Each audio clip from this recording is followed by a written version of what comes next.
Hi, Caleb from Brownells here, and in today's video we're going to be doing an AR15 build.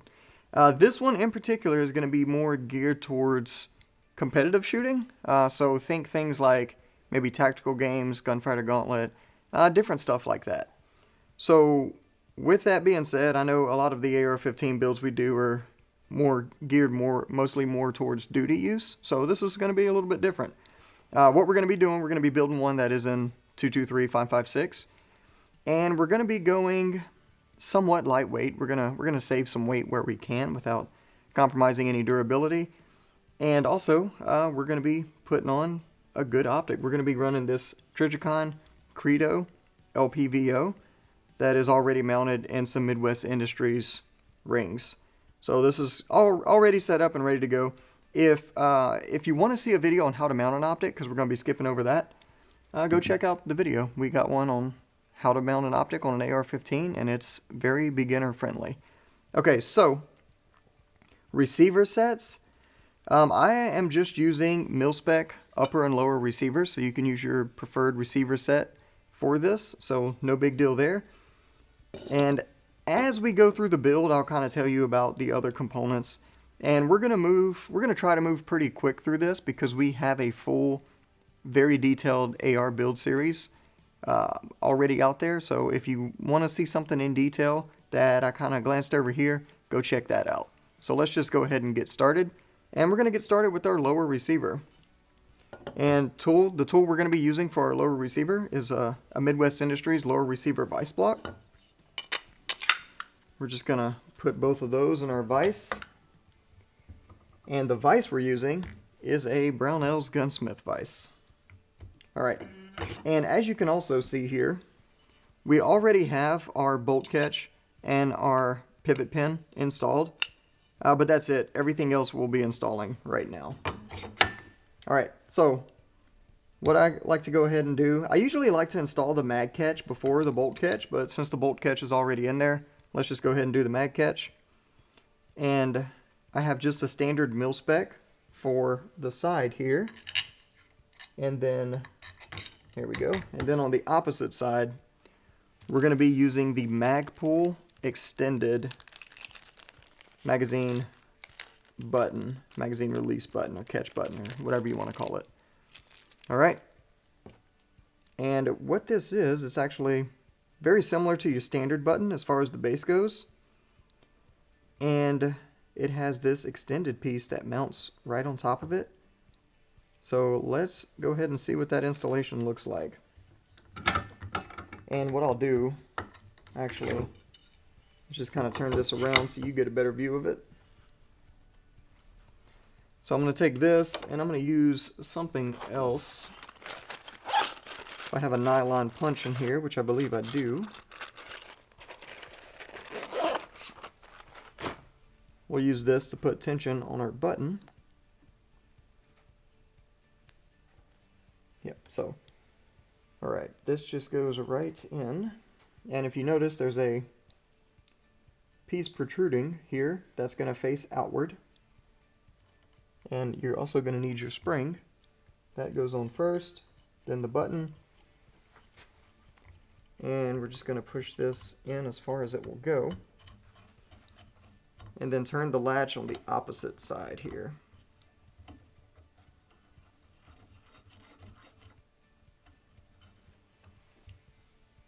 And we're going to screw this in until it's about flush with the actual button itself. And that's pretty darn close. You just don't want it to be sticking up any higher. But that's perfect right there. Alright, and then there's the paddle and 2 screws. So let me find the size for these screws here. I'm using the Brownells Magnetip screwdriver set.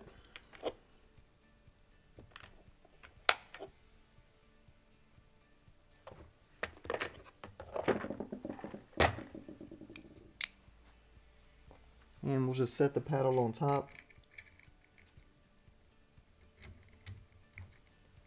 And snug these screws down.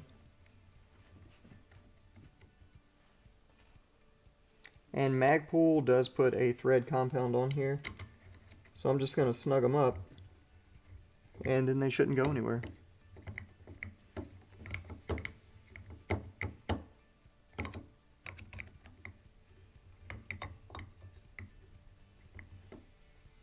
There we go. Now you have a nice big extended magazine release button. I don't always like big buttons like this, especially on duty guns when I'm wearing like armor and stuff like that. And I'm doing a lot of like weird movements, if you will. But on a competition gun, this is perfectly fine. I have no issues with using that. Also, something you will notice as well, we are not going to be using a Magpul bad lever because I love Magpul, but I just hate the bad lever, alright? So we're not even, that's all we're going to say about it. Alright, let's keep moving. Alright, let's just go ahead and put the trigger in while we're here. And the trigger we're going to be using is the Rise Armament. This is not their cassette trigger, this is their two-piece trigger. And this one here is the RA100, if I remember correctly. And it installs very similar to a mil-spec trigger, but it is a two-stage trigger. It is a pretty good and lightweight two-stage trigger as well. So we're going to drop the trigger shoe through the hole in our receiver, take one of our pins, run it through the trigger, and right there, so that bottom pinhole. Then the hammer will go in, and that Magpul paddle's kind of blocking that side, so I'll come in from this side. Notice there's a cut on one side and flat on the other. I'm going to go in with my flat side so I don't have to go through that notch twice, because that's where your retainer spring locks it in place. And just to get a little leverage on that button, I'm going to use the nylon paddle on my hammer here, or nylon head I should say.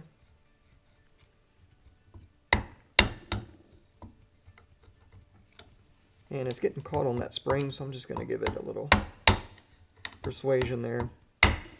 There we go. And just tap it in the rest of the way. This one's in there pretty snug.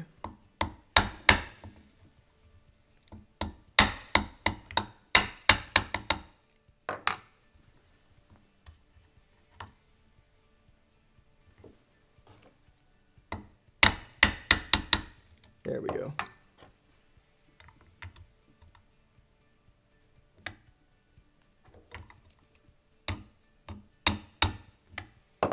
That one's very snug, but that's alright, everything feels good.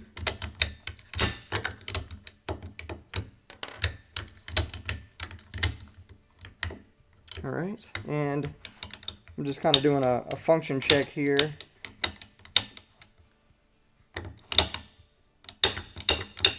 Making sure everything's staying where it needs to be. That's looking pretty good. Okay, now, what I'm going to do at this point is I'm going to go ahead and install the selector lever. And actually, before I do that, I'm just going to put a little bit of lube on the sear surface there and the disconnector. And now I don't have to worry about it later if I forget it. Okay, the selector lever we're using is Magpul. So it comes with different paddles, different inserts, and then the main body, as well as the spring and detent. So what I want to do at this point is kind of also get my grip ready. This is a Magpul MOE Plus. So the Plus just has like it's a standard MOE grip, but the Plus, it just has like a rubber coating on it, which I think feels nice. So we're going to roll with that.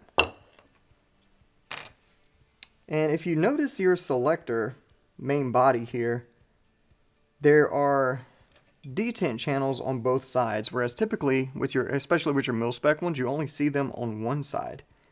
But notice that this one's further apart. This is your 90-degree throw, so like your standard, 90 degrees of rotation to get it from safe to fire. And then the short side is a shorter throw. So if you want that shorter angle throw, then install this side facing your detent. Or if you want a standard, 90 degree, then use this side over here. We're going to go for the short throw, just so you can kind of see what that's like. So what we're going to need to ensure is that the cuts that are closer together are on our right side of the receiver, because that's where our detent comes up from the bottom, right? So we're going to push it. You can go through either side as long as the cut is in fact on the right side of the receiver. Then from here, you're going to take your paddles, and notice that this comes with 3. You have 2 longs and a short. So if you're a right-handed shooter, you want the short paddle to be on the right side. And if you're a left-handed shooter, you want the short paddle to be on the left-hand side. And I'll show you why in just a second. So me being a lefty, primarily, I'm going to put this on the left-hand side. Then making sure that those detent cuts are on the bottom. So when your selector's in the home position or the safe position, they should be on the bottom. Okay.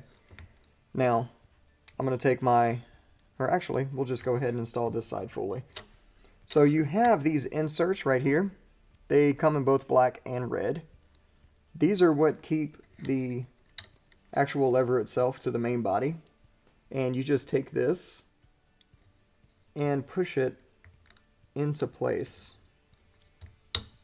And if you don't like the red, it comes with black ones as well. But I kind of like the aesthetics of the red there. Good quick visual indicator of where it is, especially since you have black on black. And then the long paddle, I'll put on the right hand side. Again, because I'm a left-handed shooter, primarily. And then I will just install it on this side the same way I did on the other side. I know you can't see it, but you're not missing anything I didn't already show you. And then now they should just kind of rotate freely and flop around just like that. Alright, what I'm going to do at this point, I'm going to put this vertical. Actually, I'll do it. Let's see if I can get this so you can get a better view of what I'm doing here. I can. Alright. So this hole right here is the one that goes up to that detent cut I showed you in the body. So we're going to take our detent, or selector detent, and a little bit of Brownells Action Lube Plus, which is just a grease here. I grease the tip of it, and I'm going to push it into that hole.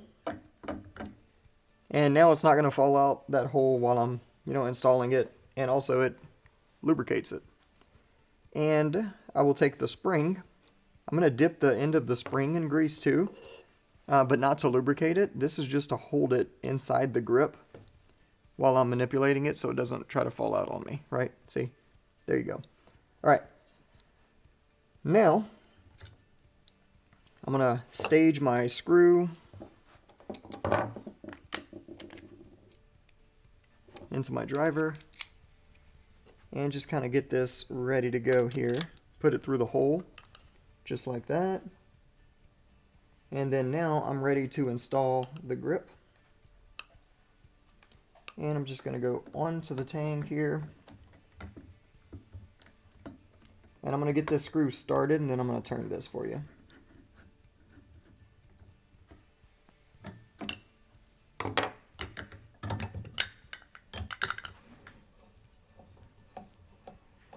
Alright, something you want to look out for as you're tightening this down is to make sure you didn't kink that spring right there. That spring should be going straight in.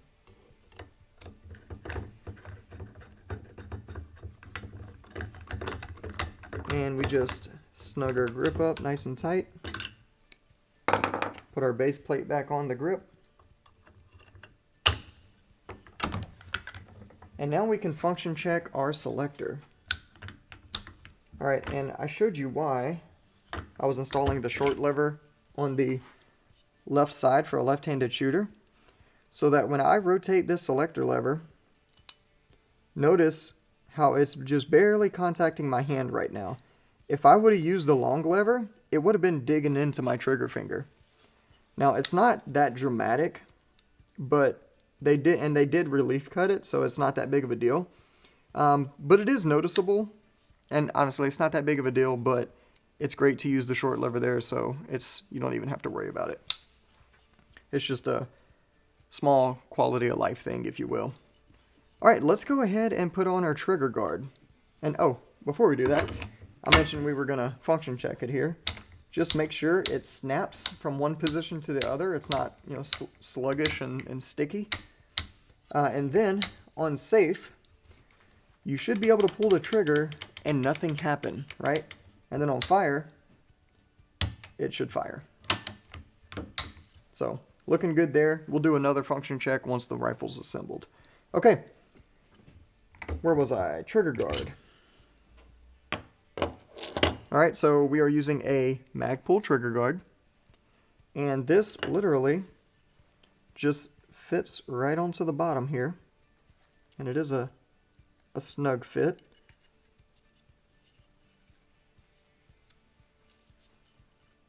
So you're going to snap that in place. And then if you notice, there's two holes here. And the trigger guard comes with these little set screws. If I can open a Ziploc bag today, we can get on with this video. We'll just open it the caveman way.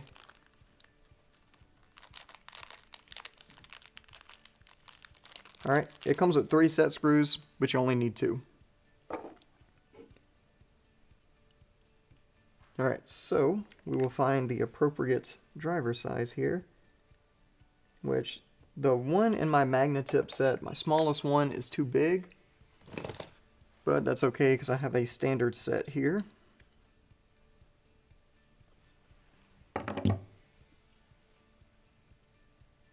That one's too small. I am going crazy. Alright, this has to be it. And you can start with the front or the rear, it's no big deal.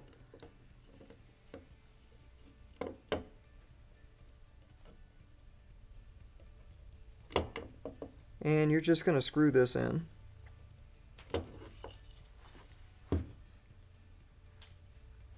Just like so. And you're going to go just until it's below flush. Just like that right there. And then you can do the same thing in the front.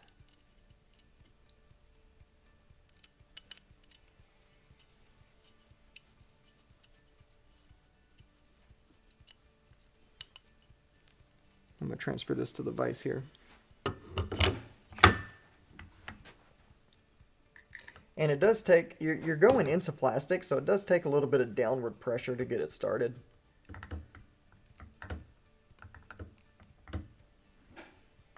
And the same thing with this front one, you just want to go just barely below flush is perfect. There we go. And the trigger guard, the Magpul trigger guard is installed. And actually, I said you would only need 2.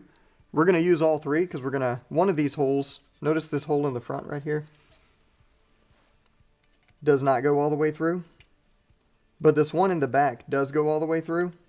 So we're going to start one from one side, and then I'm going to put this last one into the other side.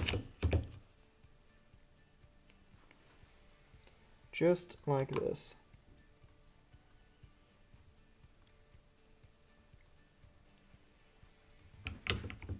Following the same procedure, just below flush.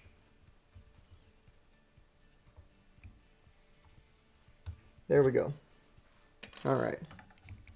It's been a little bit since I used the actual Magpul trigger guard, but there we go. Alright. Now, everything is installed with the exception of our receiver extension and rear takedown pin and just that back end assembly. So let's go ahead and throw that on. What I'm using here is an A5 length receiver extension and a Bravo company end plate. And I grabbed this out of my my parts bin over there, but This should also be a Bravo Company receiver extension.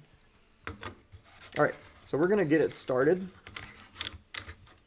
Making sure both pieces are all the way back and unscrewed.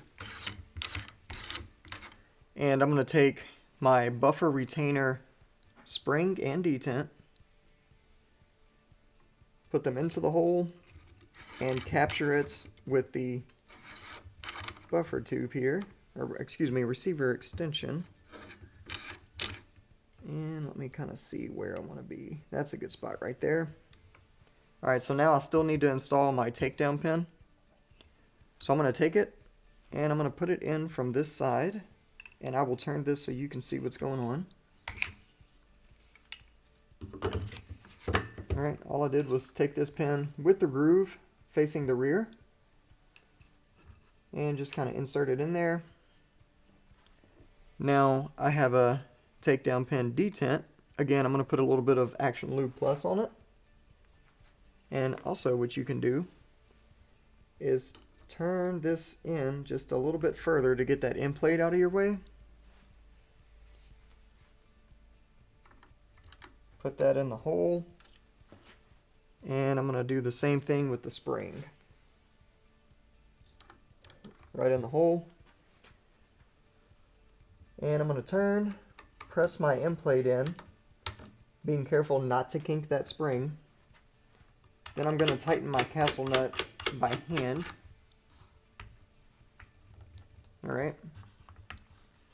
And then you can use an alignment tool to get your buffer tube perfectly aligned. I'll be able to get it aligned by hand. That's no problem for me. But if you need it, go for it. I'm going to tighten down this castle nut by hand here. Nice and snug. I'm going to double check my alignment. That looks pretty good. And now I'm going to stake my castle nut, because I always stake the castle nut, especially on a gun like this.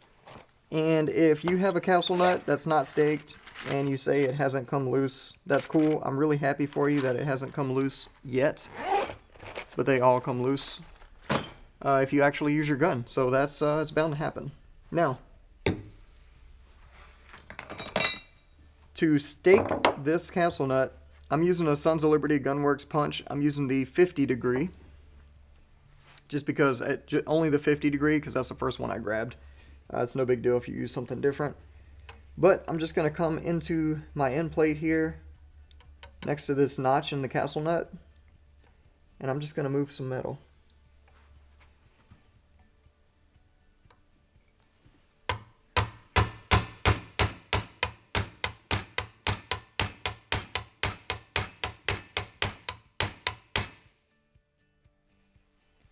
Alright, and that's a pretty good stake. We'll roll with that. That's not going anywhere. And if you can see, this, I had this receiver extension on something else. That's my old stake right there. But the one right there is the new one. So there it is. Alright. Now, for our buffer and spring, I'm doing something a little bit different. So what I'm doing, I have an A5 length buffer. I think this one is a KAK that I had, so we're going to use that. But the spring I'm using is a rifle length Geisley Super 42 spring. So if you want to use this in an A5, use the rifle length, and they work great. So what I'm actually going to do is take a little bit of Otis dry lube, and I like to use dry lube whenever I'm lubricating buffer springs. And we're just going to coat it generously. Insert the buffer.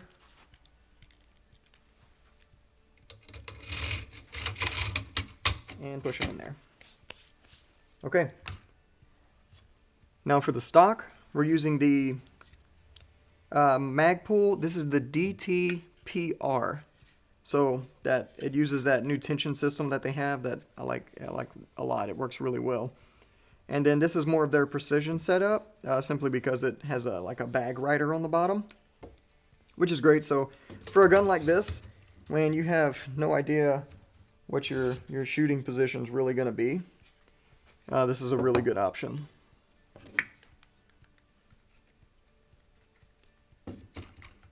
And so we're gonna, if you pull the lever, you notice you have this piece on the bottom that opens up. You just got to pull that down further, and then you're in the keyway. And to take it off, if you want to take it off, you do the exact same thing. You just pull that down and slide it off. All right, perfect. That is it for the lower receiver. Let's move on to the upper receiver. All right, as I mentioned before, standard mil-spec upper. The tool we're going to be using to hold our upper receiver is the device.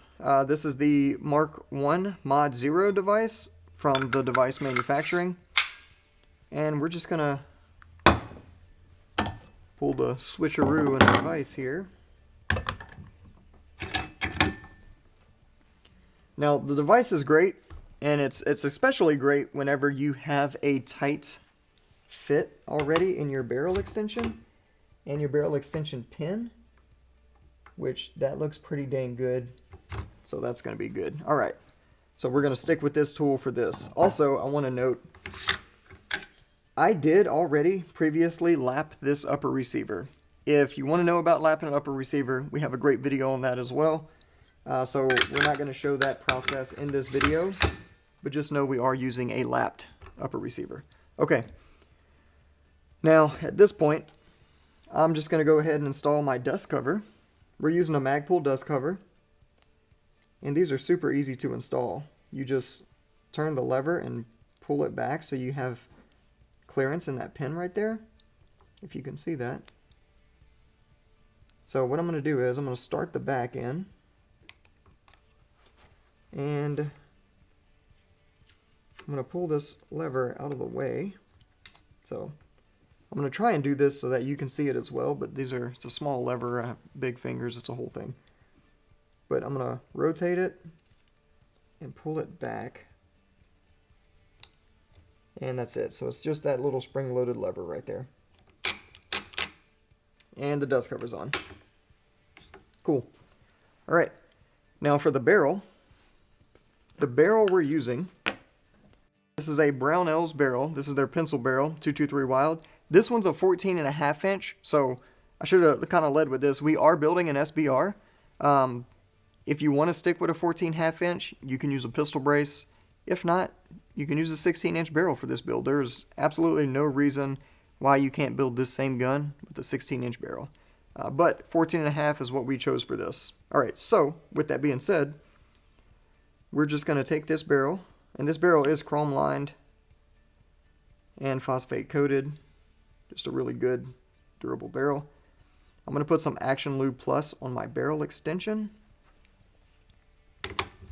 Slide that in there. There we go. And I'm going to put a little bit on my barrel threads, or excuse me, upper receiver threads and the front shoulder of my barrel. And then I'm not going to wipe this on my shirt, so I'm going to grab a rag.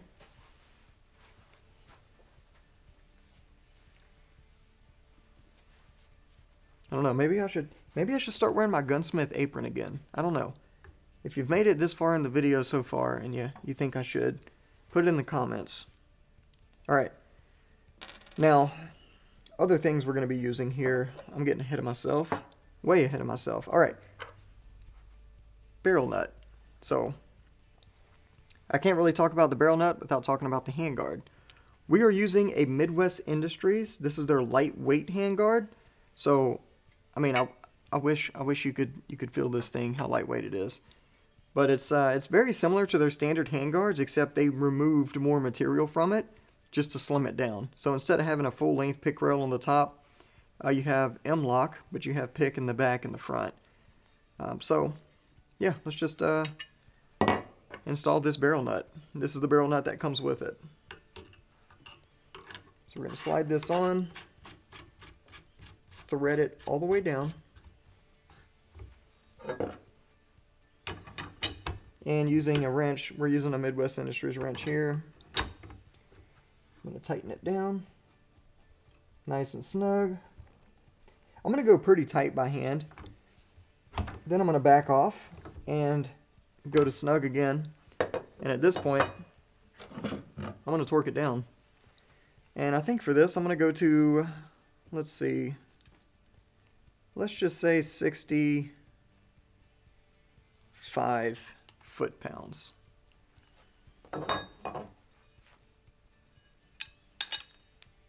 Alright, so put your torque wrench 90 degrees to your driver here.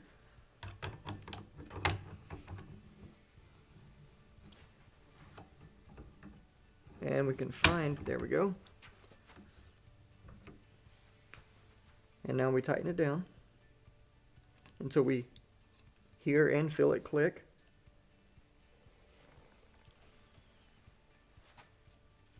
Make sure my vise is secure to this table before I keep going here. All right. There we go. And that's all we'll need that torque wrench for. And at this point, now our barrel is fully installed, we can install our gas block. So the gas block we're using is a Faxon adjustable gas block, and this one's actually designed to be pretty lightweight as well. Because this is a pencil barrel, it has a 0.625 inch gas block journal, so we made sure we selected the appropriate gas block to fit that. And we just are going to slide this on, but those screws are sitting too high, so we'll back out the set screws here.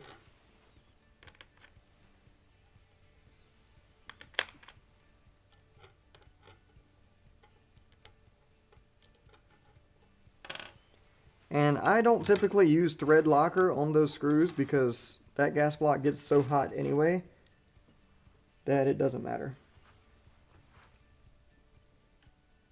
Alright, so I'm going to align my gas block.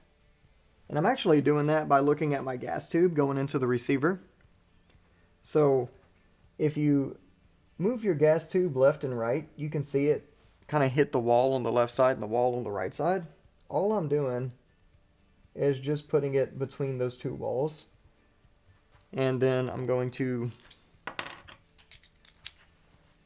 hold it in place and snug up a screw.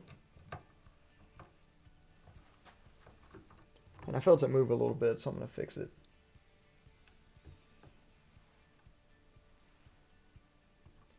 And with one screw tightened, I'm just going to check my alignment. That looks pretty good. Another good way to check your alignment, pretty easy, is to just slide your handguard on, line up your handguard, and then look at your gas block again. Because your handguard will provide a reference point for that gas block.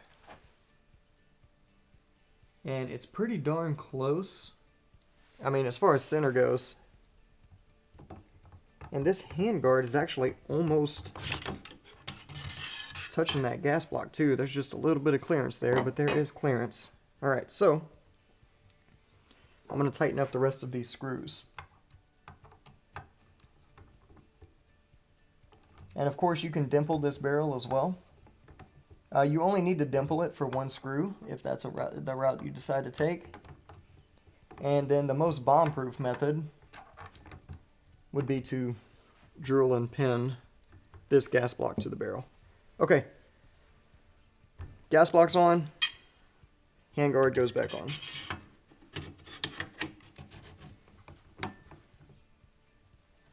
Alright, so I'm just going to line that up with the top rail.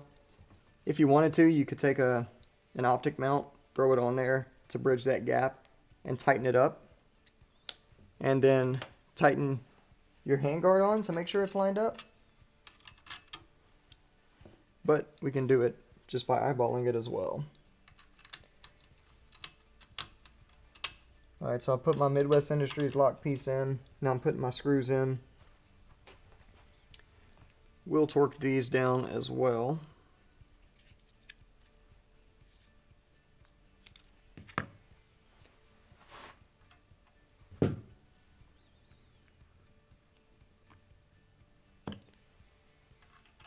I'm going to get it one of these days here. Alright, so I don't remember what the torque spec is for these screws, but I do know that 65 inch-pounds would be plenty. Actually, we'll just do 60.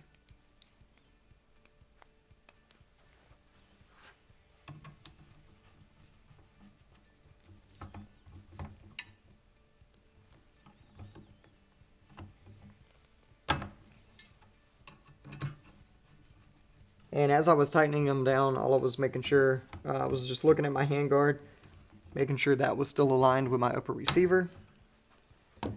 Alright, perfect. Now what we need to do is install our muzzle device. So we're using a Bravo company.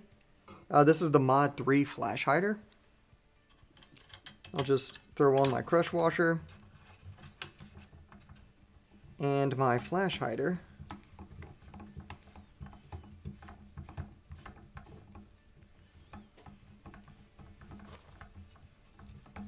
And again, using that Midwest Industries wrench. I'm going to tighten down my flash hider.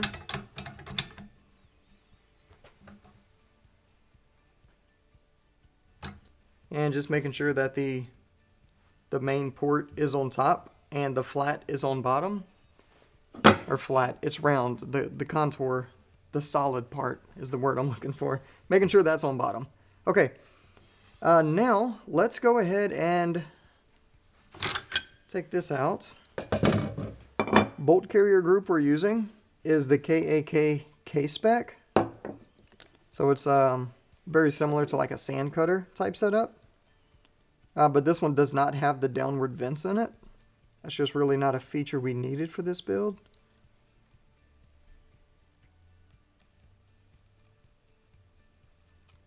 And we'll just lubricate these with, I'm using the Wilson Combat grease here.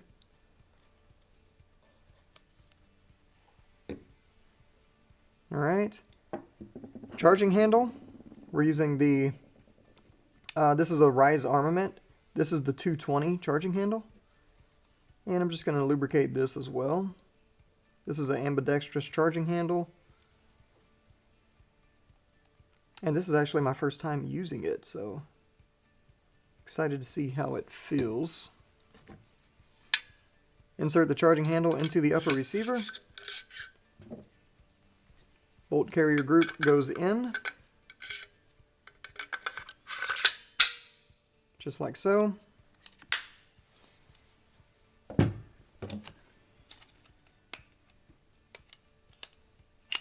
Upper goes on the lower. Man, that's even more lightweight than I expected. Okay. So, to me, it sounds nice and smooth. I am under no illusion. I know in this microphone it sounds way rougher than it actually is. So, I don't know what that sounds like for y'all, but you just gotta have to take my word for it. Okay, anyway. We have... We'll swap out tools here.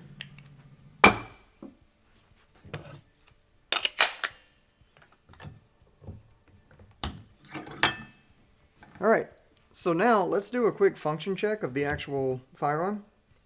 So what I'm going to do is, with my safety on, I'm going to pull the trigger. Nothing should happen. Go to fire. It fires. While holding the trigger back, I'm going to make sure the firearm resets, or the trigger resets correctly here. Yep, sounds good. And we're good. Okay, now we can start accessorizing.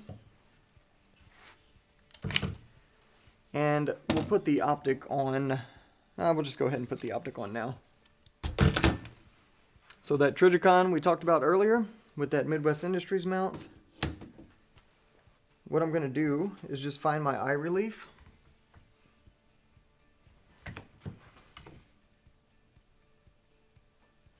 That's a pretty good spot right there.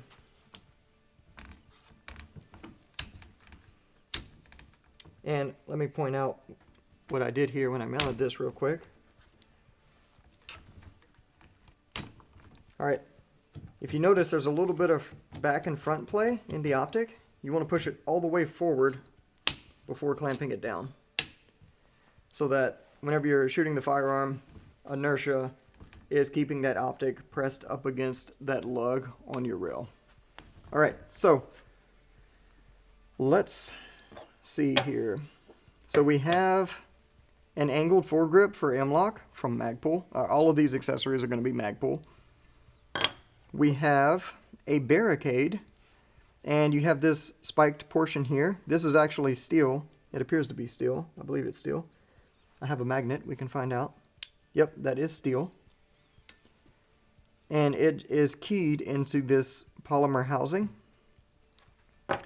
And then we have a Sling, a QD sling stud here, sling attachment I should say. And then some Magpul M-LOK rail covers here. These are the rubberized ones that you cut to fit. So we'll do that. Let's start with that grip. Let me just so the best way to find your grip here, set up your stock and your optic kind of how you want. Alright, now at this point, just comfortably grab the firearm, right? Not anything crazy back here or back here. Comfortably reach up there and grab yourself some handguard, alright? That's right there is where you want to put that angled foregrip. So, I'm just kind of marking the point here. And that's where I want it. So I have my M-LOK screws already staged. So by staged, I just mean tightened down all the way and facing the front direction. If you're one of those people that have issues installing M-LOK accessories, that's perfectly okay. And we have a great video going through specific details of the best way to do it. So what I'm going to do at this point is I'm going to unscrew and then tighten down. So unscrew about a full turn and then tighten down. So when I unscrew, that gives my M-LOK nuts enough room to rotate and lock everything in when I tighten it back down. And then check the fit. That feels pretty good. If you don't like where it is, don't be afraid to move it. You can move it. Alright, now, at this point, I want to put my Barricade. Let's see here. I wonder if I can get it. Yeah, I can. I'm actually going to put it really close to this grip. I'm not going to put it all the way out front. And let me tighten it down and I will tell you exactly why.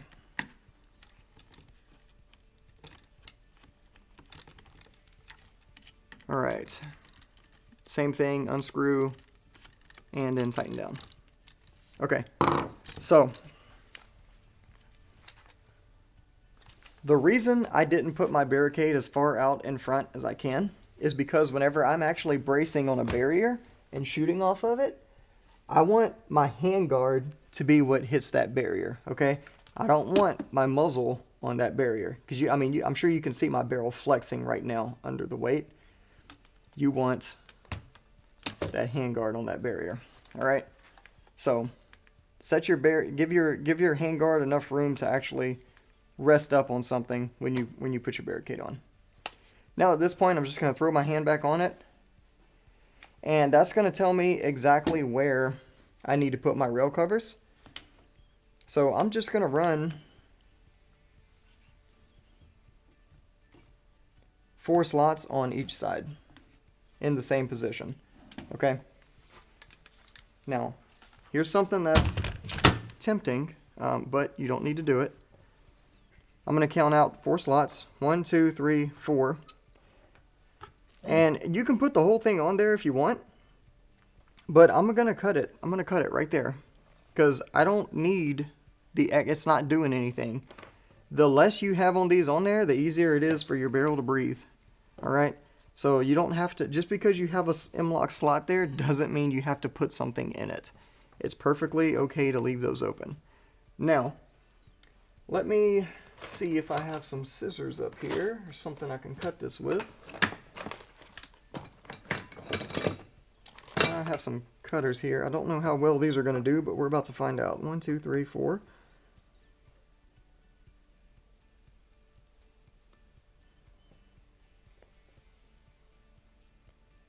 And that actually worked way better than I expected, so that's good.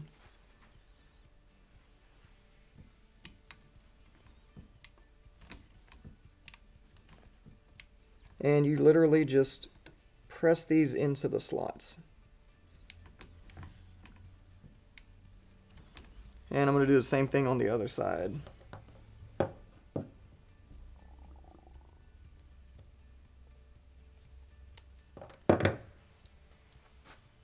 And all that's left to do is put our sling mount on there.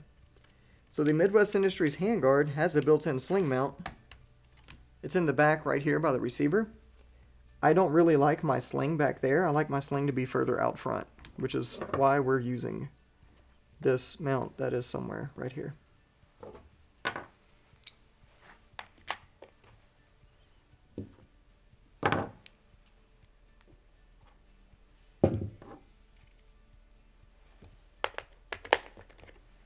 Alright, so we're just gonna, same thing, same M-LOK. Installs the exact same way. Again, I'm a left-hand shooter, so mine's going right here. If you're a right-hand shooter, you're gonna want that on the other side.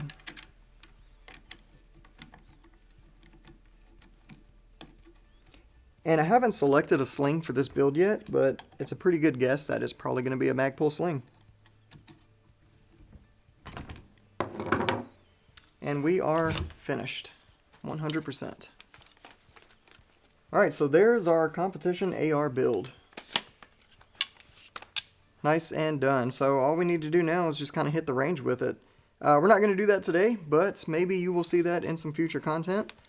And if you have any questions, comments, anything you would have done differently, you know, whatever, feel free to post them down below.